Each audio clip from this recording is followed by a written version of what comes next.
Salut à tous les amis. Alors, chapitre de One Piece 1069. Il s'appelle Toutes les choses naissent pour une raison. Alors c'est un chapitre, je pense qu'il va faire polémique.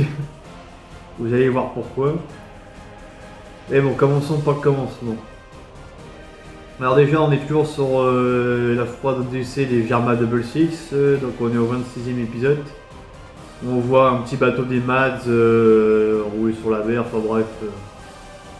Pas très intéressant, on s'en bat les couilles, je suis très pressé que ça se termine et qu'on passe sur des histoires plus intéressantes. Bref, on s'en fout complètement. Alors ensuite. Donc on est directement sur Egghead. On reprend là où on nous avait laissé, c'est-à-dire sur le commencement du combat entre Luffy et Rob Lucci. Donc avant qu'ils commencent à se battre, t'as Stussy, si je dis pas de conneries, la meuf du CP0, qui sort à Rob Lucci. Fais gaffe, on peut pas attaquer quand on veut, on peut pas faire n'importe quoi, c'est un empereur, ça déclenchera une guerre totale. Et parce qu'un empereur c'est un statut très important, parce que un empereur c'est une flotte, c'est des alliés. Ça peut défoncer n'importe qui quand il veut quoi. À partir du moment où tu t'en prends à lui, c'est comme si tu t'en prenais à toute la fourmilière quoi. Et c'est pour ça que ils ont besoin de l'autorisation du gouvernement pour attaquer. Même si c'est le CP9, enfin CP0 quoi. Ils ont quand même besoin de l'autorisation. Mais bon, comme vous en doutez, Rob Lucci, il s'en bat un peu les couilles de l'autorisation. Hein, franchement, c'est pas trop son truc. Donc, le combat commence entre les deux. Pendant ce temps-là, le docteur Vegapunk, il commence à dire un peu les faits sur les fruits démons. Alors, on voit aussi les séraphins qui débarquent. On a le séraphin de Mihawk, de Jinbei et de Kuma, si je dis non, de la princesse serpent d'Amazon Lily, je crois, s'appelle Hancock, voilà c'est ça. On a ces trois séraphins là qui sont là, et d'ailleurs on apprend aussi qu'il y a un ordre de priorité chez les séraphins comme chez les pacifistas. Alors je crois que dans l'ordre, je les mettrai de façon en photo dans la vidéo. C'est les 5 voyants, ensuite c'est le docteur Vegapunk et ses satellites. Ensuite c'est Santomaru et ensuite c'est ceux qui ont la puce eux-mêmes, c'est-à-dire les personnes concernées, on va dire, voilà. Donc ça ok, bon je m'en doutais un peu personnellement, mais c'est toujours bon de le dire parce que bon maintenant on sait comment se passe les ordres, de qui ils ont la priorité, etc., comment on les contrôle, etc. Donc oui, les séraphins, ça. Oui, donc, pendant le combat entre Luffy et Rob Lucci, on pensait que ça serait plié, mais Luffy est quand même en Gear 5. Et Rob Lucci est en Zoan éveillé. Qui ressemble pas mal au Gear 5 d'ailleurs, parce qu'il y a aussi des petites flammes noires autour de lui, je les mettrai aussi en photo. C'est un éveil assez spécial et bizarre, hein, mais bon, pourquoi pas. Alors après, est-ce que ça colle aussi avec les explications du Dr Vegapunk juste après sur les fruits du démon? Je sais pas trop. On dirait un papier collé de la forme de Luffy quoi.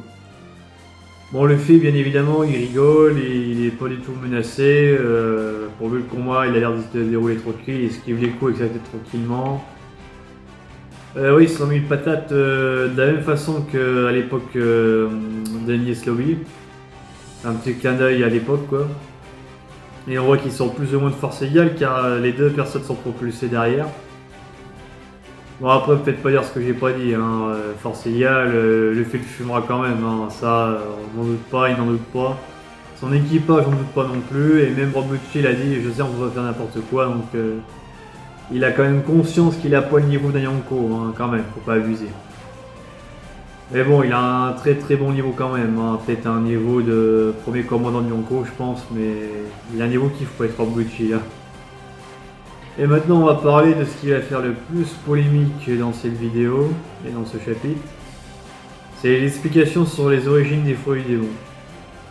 Alors là, par contre, ça pèse un peu. Et ça pêche un peu aussi. Je m'attendais à tout sauf à ça comme explication. Alors t'as le Dr Vegapunk qui dit, qui commence à faire un peu sa story, qui dit toutes les choses naissent pour une raison, comme le titre du chapitre en fait. Et ils disent il en est de même pour les folies du démon. Au début c'était des hommes qui voulaient tel pouvoir ou tel machin. Et du coup les folies du démon seraient le désir des hommes matérialisé sous forme d'objets. Ce qui serait assez chelou à mon sens.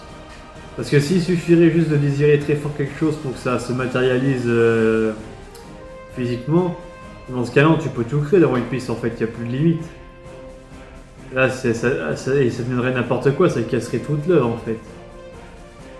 C'est pour ça que je trouve cette explication un peu pétée et bancale. Après le Dr Vegapunk a dit que c'est sa théorie, hein. Il a pas dit que c'était une affirmation. Il a bien dit c'est une théorie, ça j'ai relu plusieurs fois le chapitre parce que bon, je sais que ça va partir en couille à droite à gauche. Et j'espère que ce n'est qu'une théorie parce que franchement si c'est ça l'explication, je préfère arrêter One Piece, hein, je le dis direct. Si on me dit oh ça pop comme ça, c'est magique, c'est comme ça, non désolé, ça, la suspension de la crédibilité elle marche pas non plus là, c'est. J'y crois pas du tout en fait.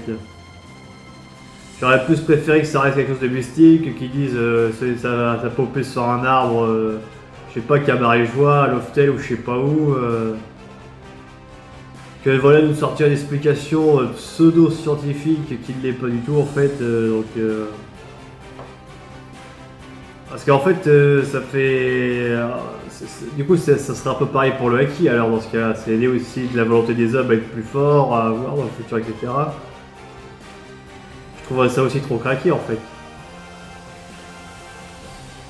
Mais je pense qu'on aura une révélation plus importante, enfin plus intéressante que ça, parce que ça c'est pour moi ça me laisse sur ma faim. Littéralement sur ma faim. Après peut-être qu'on apprendra pour l'ancien coup oublié qu'ils avaient des moyens assez spéciaux de créer ces genres de pouvoirs aussi.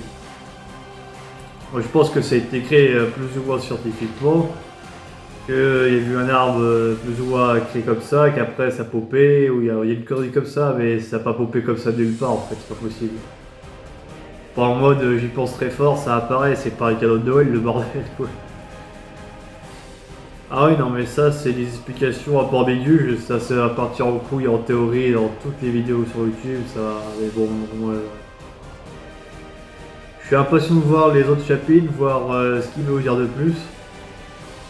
Donc il apprend aussi à l'équipage, parce que l'équipage est beaucoup au courant, que ça s'appelle Nika, le dieu du soleil, etc. Donc il apprend à l'équipage que ça s'appelle Nika, le guerrier libérateur, le dieu du soleil, la forme de Luffy. Il leur apprend aussi que le Gomu Gomu no Mi n'est pas dans l'encyclopédie des fruits démons. Alors est-ce que dans l'encyclopédie des fruits démons il y a juste Nika Nika no Mi comme nom? Ça il l'a pas mentionné par contre.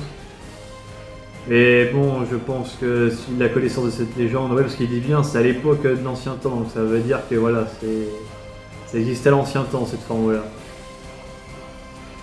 Mais voilà, en tout cas, ça y est pas dans l'encyclopédie.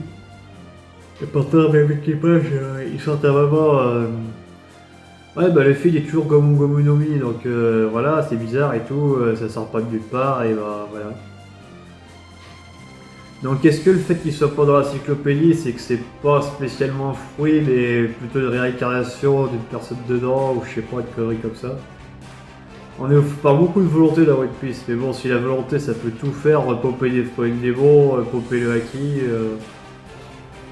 créer des îles ou j'en sais rien, bref, je dis si ça peut tout popper comme ça, les personnages, ça peut partir dans tous les sens en fait. Et il n'y a plus d'histoire dans ce cas-là, c'est du n'importe quoi après. Non, pour moi, il y a quelque chose de plus scientifique que ça dans la story. Bref, je vais vous laisser sur dessus les amis, je vous dis à très bientôt pour une prochaine vidéo. Ciao!